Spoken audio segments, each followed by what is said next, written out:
Hi, I'm Timothy Goh, Chair of Peter's Ponderings Ministry. This is a ministry initiated by volunteers.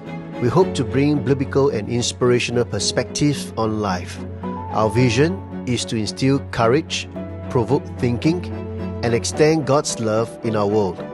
If you have been blessed, we encourage you to sow into this ministry so that we can bless more people. Below are the ways that you can give.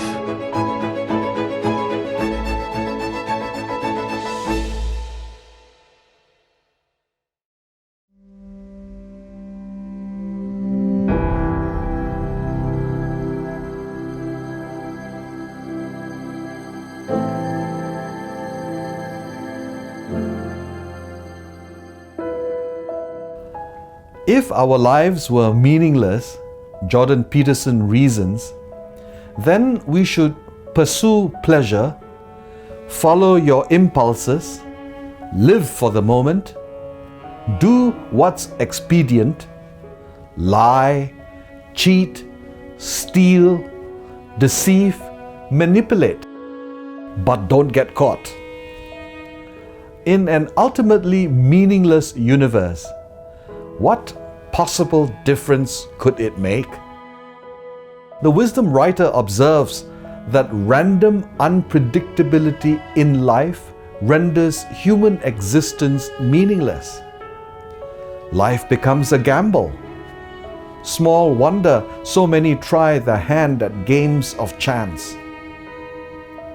We cannot predict what will befall us. Time and chance happen. Nothing is certain in life.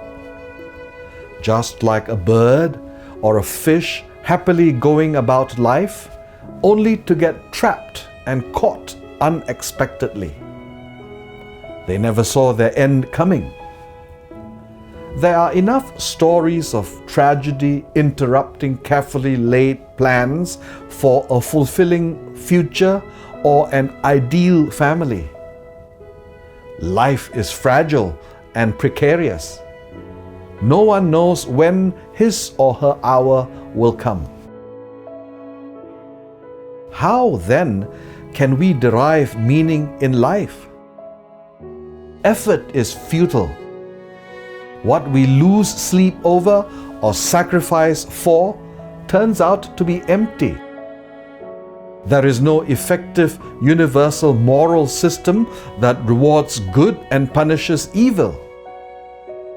There is no purpose to our existence that makes sense of our efforts and affections.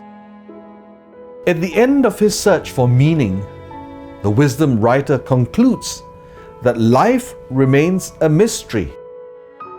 But why is it so difficult for us to accept that the ultimate mysteries of life are beyond our understanding? We aspire to be like God, to have it all, know it all, do it all, achieve it all, never to be confounded by any enigma, and be remembered by all for all time. The reality is we have no control over our lives, over what will happen to us tomorrow. We only have today from the hand of God. Uncertainties in life do not need to derail existential joys. The wisdom writer urges us to live with zest, to seize the day, to be sure-footed. The only way we can do that is to realize that life is a gift, not gain. We find meaning when we realize as fully as possible that life is a gift from God. We did not come about by self-determination. Our nurture, growth, and development, especially in our early years, were totally dependent on others. We brought our family immense joy, not by achieving, but by simply being. How did we move away from that to think that we would be happy only if we can gain? When we give a gift to someone we love, it is the pleasure on the face of the recipient that brings us greatest joy. The delight, gratitude, and sometimes surprise to the beneficiary brings immense gratification to the benefactor. Life and all its attendant blessings are God's gifts to us. The Apostle James reminds us, every good endowment and every perfect gift is from above, coming down from the Father of lights, with whom there is no variation or shadow due to change. When we demean or belittle God's gifts, we insult Him.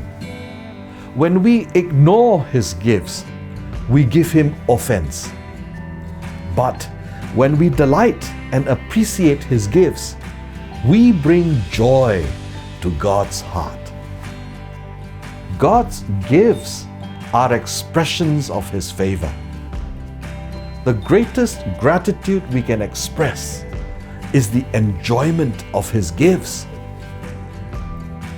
Spirituality does not make us less human. Life is lived in corporeal reality. To accept human life as a gift is to enjoy human pleasures as favors from God.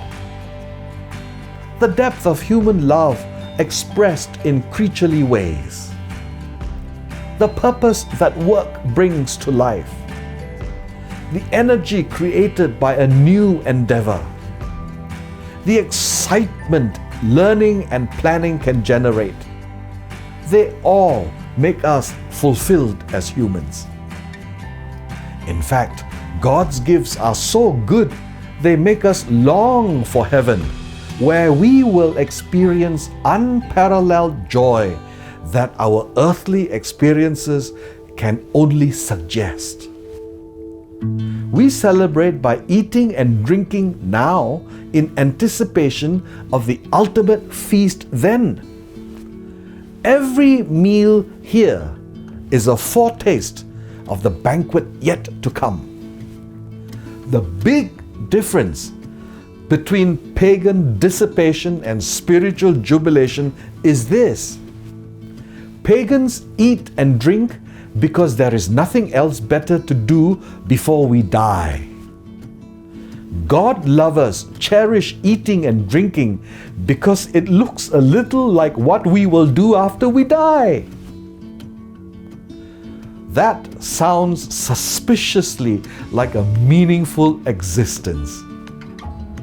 As Peterson suggests, meaning will provide the antidote for chaos and suffering. It will make everything matter. It will make everything better.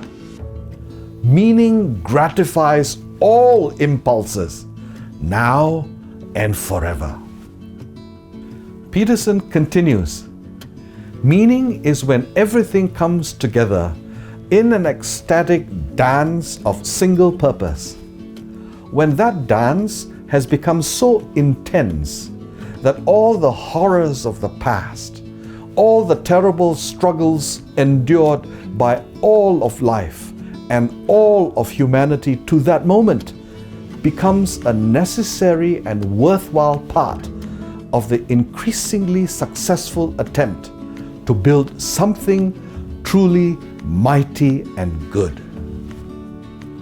Meaning is the way, the path of life more abundant, the place you live when you are guided by love and speaking truth, and when nothing you want or could possibly want takes any precedence over precisely that. That is the quality of life Jesus proffered. I came that they can have real and eternal life, more and better life than they ever dreamed of.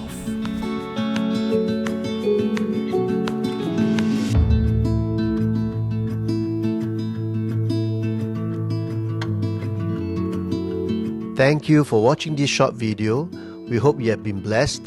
This is a question for this session for you to ponder and to discuss with your group.